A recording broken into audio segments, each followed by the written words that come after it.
What's happening, everybody, and welcome back to the next Bass Pro Shop Cruise Night over here in Foxborough. Little light tonight, weather's a little dicey, but that should give us a good chance to go around and talk to a bunch of folks. Very much looking forward to seeing everybody. We've had kind of a challenging season. I think we'd have like our 12th weekend in a row. We've had rain on a Saturday, so it's been a little tougher to get into some of the shows, but I've seen some really cool stuff here. I can't wait to share it with you. You know, a lot of great people, a lot of good conversations. We do have the Fox Body up here tonight, so we'll go around, we'll share some of our favorite cars with you, hopefully get a pretty good review of everything here. We'll come back and talk to you at the end. All right, everybody, one of the coolest cars up here, in my opinion, 61 Impala, 409, dual quads. You know what's awesome about this car? There's a couple of really cool things. One is obviously the Cobra SS's feel exactly the way it should for a 61. I mean, it's so period correct. These cars and these wheels were everything. But what I love looking at these big cars, you know, this was a good sized car back in 61. The big motor, you can see in here, the 409, the dual quads. This is a 4-speed car. 4-speed car, no console, right? So 4-speed with, you know, kind of the split bench, which is amazing in this color combo. And I love the subdued color, right? Gold with that cream colored insert. I also really love the style on the Impalas. I've talked about this before, but that inlay in between the two rear seats just looks so good on this car. And again, this would have been the most upscale version of this car in 61. So you would have had the 3 tail lights. Now in 61, you also had this dip in the middle. So you had this piece that sat in this kind of that V shape. In 62, you would lose that. It would become flat across the back. They would put this piece of brushed trim in between it. I like the cleanness of the 61. I just think it looks really good. And then obviously you kind of have that bubble top style. You can see the vents right here for, you know, for flow. Like, just everything around this car is just absolutely period correct.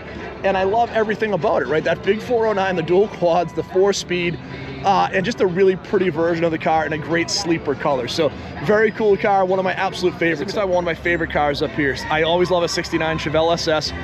This is a beautiful version of the car. Sea mist green, special edition color for this year. You had to order it special edition for the SS. Cobra SS's turbo 400 transmission, 373 rear end. So this is just a great version of this car. We were chatting with the owner just really quickly, and we were talking about, you know, you see your blacks, you see your reds, your blues, but this is a great color. And I like that this actually has the dark green interior as well. And again, this has the SS interior. So we've talked about it before. One of the easiest ways to kind of differentiate a real SS from a replica, and not that they couldn't do it, but you'll see a lot of the replicas didn't put in the SS dash, so the separate gauges, right? This has that shopping basket style shifter handle, and just a really cool version of this car. But again, I love the lines. I always talked about the 68 and 69s because of these lines. You know, you kind of retained a little bit of that, almost the front end from 66 and 67 with that slant nose, but you go to that more rounded rear end that would become more prevalent in like 70 to 72. So I think this is like the best version of what the Chevelles would be in that time period. And again, the 396 is a great motor. The turbo 400 is super robust, and you throw a 373 rear end. This is a super fun car.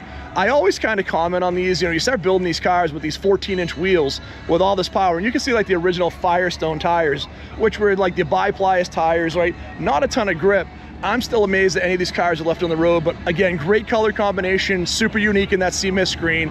Real SS with the big block, super cool car. All right, guys, we're gonna shoot this gorgeous 1968 AMC AMX. Got a chance to talk to the owner. He's a veteran. He had a 68 in the 68, went into the military, got to get rid of it, got this one 3 years ago. His original was a 4-speed. He actually ended up getting this one. It's the automatic, the 390. What I like about this car, there's a couple of things. One is obviously, this was the sporty version of the car. The Javelin would have been the longer version. I love the wheels on this car. I like the interior. I think it's super sharp. But the AMX was kind of the sporty version of what AMC had out. This, along with like the SC Scrambler, were kind of the cool versions of what AMX had out. And this is a great version. You know, I was asking about the difference on like the 68, 69, and 70. He was helping me understand there is a difference under the on the hood itself, and a slight difference in the front end, but a very pretty version of the car. I like all, you know, everything. I've always talked about these. I like the racing stripes. I like the lines. It's just a neat car. And again, something you don't see all that often. So very cool. This car we're gonna shoot up here is this 1987 Monte Carlo. and I feel like a jackass because I've been walking around the car trying to figure out, I never looked at the front, and there's a license plate that says 1987 Monte Carlo. So I'm looking for all the clues on the car, and I should have just looked at the front. But this is a beautiful version of this car, super clean. I like this color combination with the silver with the black stripes. It's super subdued. We've talked about it before. In '86, they went to this version of the wheel. All these cars actually maintained a carburetor all the way through, so it would be a 305 with the factory carburetor. It's like a 600 CFM carb. Most of these came with a 355 rear end, so they were quick. These weren't particularly fast, but I can tell you as someone who grew up in the 80s, these cars were super highly desirable and they got stolen all the time. So to see one in this condition, this one's really sharp. I do like that it has a console shifter, not a column shifter. Super clean. Again, my only would want on this car would be if it was a T-top car, because I had an 88 with T-tops. I just love T-tops, and on this car, they really look nice. But again, everything on this car is just in beautiful condition. You know, again, all the stickers are right, all the decals are right. We have none of the issues that we run into on a lot of these with the noses, where you start to get some of that green that shows through, because the noses were a different material, so the paint wouldn't always adhere the same way or stay the same way over time. So to see this, and even right now, you can see a lot of these would have different paint issues where the nose didn't quite match the body. The paint on both of these is super clean. So this is a great version of this car, again, with 45,000 miles, absolutely flawless. Car up here today. And this car is pretty unique. In '96 and '97, this style was out. It was the first of the 4.6 4-valve motors for the Cobras. These wheels were unique for only a couple of years. I love this color. This color was really common back then. Got a chance to talk to the owner. He's owned it for 22 years. You know, bought it outright, found it at a little dealer near him, saw it, 35,000 miles, bought it. This color combination is great. So you got obviously the 4.6 Cobra motor, the 4-valve. You've got the 5-speed manual transmission, the leather. Obviously, as we evolved from the Fox bodies, we'd have the 5-lug wheels and we'd have the 4-wheel disc brakes. The double bubble. Now in '97, we saw the triple bubble. The triple bubble would give us that third bubble in the middle with the clock. We've talked about that before. When they would evolve into the new Edge in 2000, they would lose that triple bubble. The clock would get integrated into the radio. So just a very cool version of the car. You know, one of the things I always loved about the Cobra is obviously you had the Cobra on the steering wheel, but you have the white gauges, which I always liked on these cars too, and then obviously the special edition on the hood. Now these hood vents, I believe, were just cosmetic.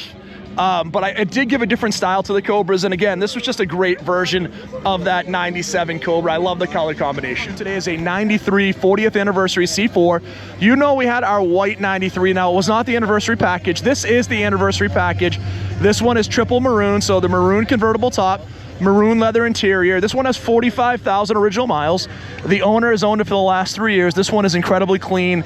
Original factory radio. Now you'll see on this one, we had the select suspension on ours, the sport suspension. This one doesn't have that, but it does have the standard suspension. It does have the upgraded seats, the convertible top. What I love on this car though, in the saw blades, is getting the maroon colored center caps that match the body. It just looks so good on this. And again, this is a great color version of this car, so very cool.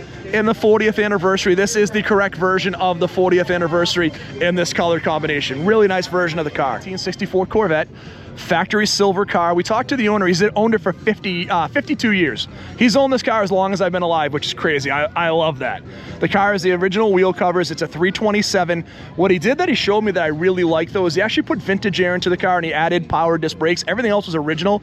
But the setup, we've seen a lot of vintage air cars where they'll put like a box underneath and it doesn't really flow. He added 2 vents. This vent here and one on the other side supports the vintage air. So now you have a manual car with air conditioning. In 64, this would follow the same line as 63. We'd have these same 2 vents. This would switch in 65. So again, you're really not going to confuse a 63 and 64 because of the split window. But I like about this is the factory wheel covers, right, which look great. The white wall tires.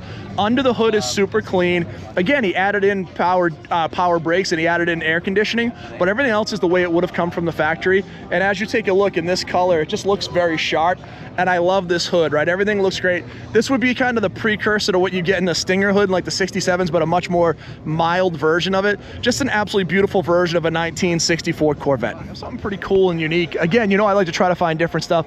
I know we've shot a bunch of Mustangs and Corvettes tonight, but we do have this 1957 Dodge Cornet, West Virginia car, 325 V8. Guy's asking 17.5. I'll shoot that for you. You know, the hard part of this was a 2-door car, obviously, and I don't even know, I'll be honest, I don't know if they made a 2-door in 57 in the Cornet, but two-door cars are most desirable. This is a cool four-door car. You know, Dodge has some very unique style. You look at that front end, pretty unique. What I like though is I like the fins that go into here, and again, that dual color. So something they did in the 50s all the time. Obviously, you'd have the main body color, the primary color, and that darker blue, and then the lighter blue on the fins. You just see that lighter blue in the dash, and also on the top of the seat backs. And again, I like these really simple interiors. I haven't looked on the other side. It is, I can see from here, it is a push-button automatic transmission, which is super cool. I wish the push buttons came back. You kind of have that today a little bit with the dials, but it's a cool version of that. And then I think what's super neat on this car is obviously the rear end, right? Such a unique rear end. And again, we're never gonna see cars with this unique style again. This thing's just a wild, crazy version of this rear end for 57. So if you're looking for something kind of fun for not a ton of money, under 20 grand, this is a pretty cool car. Everything looks pretty solid. I mean, maybe a little bit of surface rust on the bottom, but a cool car, 57 for 17.5. How can you go wrong? So here's the number. If you see it and you want to take a look at it. It's a little loud. Pretty light turnout tonight, but there was some very cool stuff we saw. A couple of really nice Corvettes, including that, you know, that 40th anniversary, that really cool 97 Cobra, that 64 Corvette. So some really fun stuff we saw tonight. We're gonna wrap up behind our box body. We appreciate you checking us out. There is a show in Marlboro this Sunday, so if the weather's good, we will be there with the Fox. Tons of shows coming up soon, guys. The end of June, we have a show almost every weekend. So please like and subscribe if you haven't. Continue to check out the channel. If you see me at a show and you want me to shoot your car, please let me know. I'm happy to do it. I hope to see everybody out there soon, and we'll chat with everybody at the next show. Thanks.